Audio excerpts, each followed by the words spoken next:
আল্লাহ পাক জামিল ইউহিব্বুল জামাল, আল্লাহ পাক সুন্দর, তিনি সৌন্দর্য পছন্দ করেন। এটা সমস্যা না, অন্যকে তুচ্ছ তাচ্ছিল্য করলে অহংকার হবে।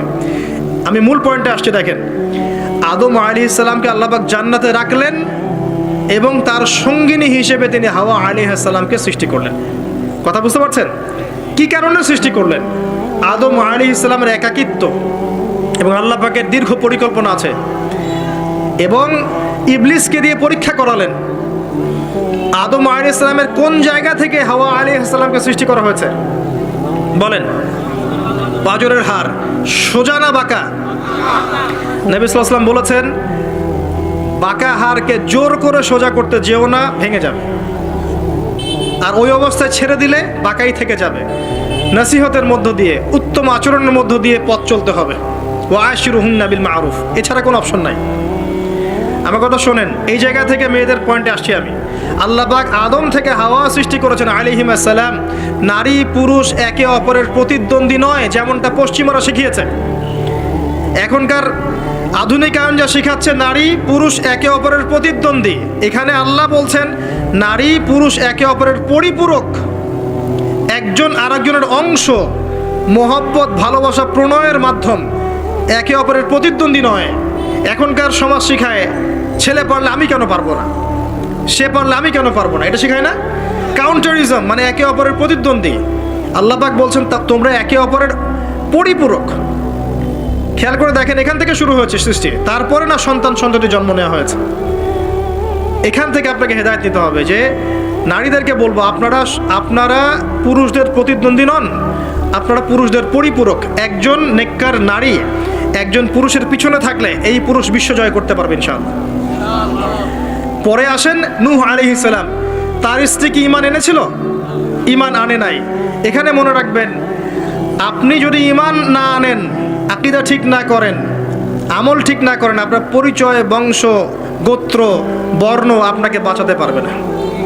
নূহ আলাইহিস সালামের স্ত্রী জাহান্নামে চলে গেছে, লূত আলাইহিস সালামের স্ত্রী জাহান্নামে চলে গেছে, যদিও তারা নবীদের আন্ডারে ছিলেন।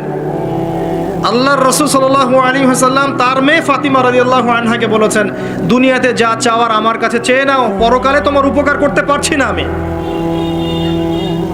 আর ফাতিমা রাদিয়াল্লাহু আনহা কেমন মানুষ ছিলেন আপনারা জানেন।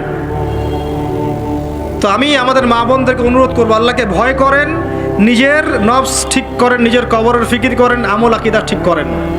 আপনি কত বড় আলেমের স্ত্রী, কত বড় শাইখের স্ত্রী, আপনি আপনার স্বামী কত বড় পলিটিক্যাল লিডার, কত বড় সোশ্যাল লিডার, এটার মানদণ্ড আল্লাহ দেখবেন না। আপনার ঈমান, আমল, তাকওয়া শুধু আল্লাহ পাক দেখবেন। আসেন কোরআনের পাতায় পাতায় যাই, চলেন আপনাকে নিয়ে যাচ্ছি। ইব্রাহিম আলাইহিস সালাম নাম শুনেছেন? তার স্ত্রী সারা আলাইহিস সালাম পৃথিবীর সুন্দরী নারীদের মধ্যে অন্যতম। দুজন সুন্দরী নারীর কথা এসেছে, একজন হাওয়া আলাইহিস সালাম, একজন সারা আলাইহিস সালাম। আমাদের এইসব সুন্দরী নারীদের চেয়ে হাজার গুণ সুন্দরী ছিল, অত্যন্ত সুন্দরী। খেয়াল করে দেখবেন, এই যে ইব্রাহিম আলাইহিস সালামের বংশধর যারা, তাদের চেহারা এবং মানে সুরত কিন্তু অত্যন্ত সুন্দর।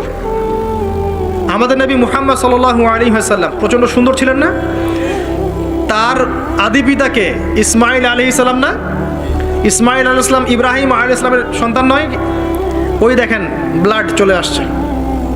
ইউসুফ আলাইহিস সালাম, তার বাবাকে ইয়াকুব আলাইহিস সালাম, তার বাবা ইসহাক আলাইহিস সালাম, তার বাবা ইব্রাহিম আলাইহিস সালাম। ওই যে একই লেগেসি দেখেন, তারা প্রচণ্ড সুন্দর ছিলেন। এমনকি নবী সাল্লাল্লাহু আলাইহি ওয়াসাল্লাম মেরাজের রাতে গিয়ে যখন ইব্রাহিম আলাইহিস সালামের সাথে সাক্ষাৎ করেছেন, তিনি পরে বলেছেন যে আমার শাকল, সুরত আর ইব্রাহিম আলাইহিস সালামের চেহারার মধ্যে অনেক মিল আছে, সাদৃশ্য আছে, একই রকম। আমরা কিন্তু দরুদের মধ্যেও মুহাম্মদ সাল্লাল্লাহু আলাইহি ওয়াসাল্লামের নামের পাশে ইব্রাহিম আলাইহিস সালামের নাম বলছি। তাদের উভয়ের জীবনে প্রচণ্ড মিল ছিল, একই রকম ছিল। পয়েন্টে আসেন, সারা আলাইহিস সালাম অত্যন্ত সুন্দরী ছিলেন। তিনি একাই তার স্বামীর সাথে বের হয়ে চলে গেলেন কোথায়? ওই যে প্যালেস্টাইন, যেটা এখন দখল করে রেখেছে এই জিউসরা। তার সাথে কেউ নাই। ইব্রাহিম আলাইহিস সালামের সাথে পরিবার নাই, সমাজ নাই, কেউ নাই। তার স্ত্রী আছে। একজন নেককার স্ত্রী সাথে থাকলে স্বামী বিশ্ব জয় করতে পারবে। এই জায়গায় আমি ছেলে মেয়ে সবার জন্য হেদায়েতের কথা বলছি। মেয়েরা আমাকে অনেক অভিযোগ দিয়েছে মেয়ে নিয়ে কোনো কথা বলিনি ওয়াজের মধ্যে। আমি এখন কিছু কথা বলে শেষ করছি ইনশাআল্লাহ।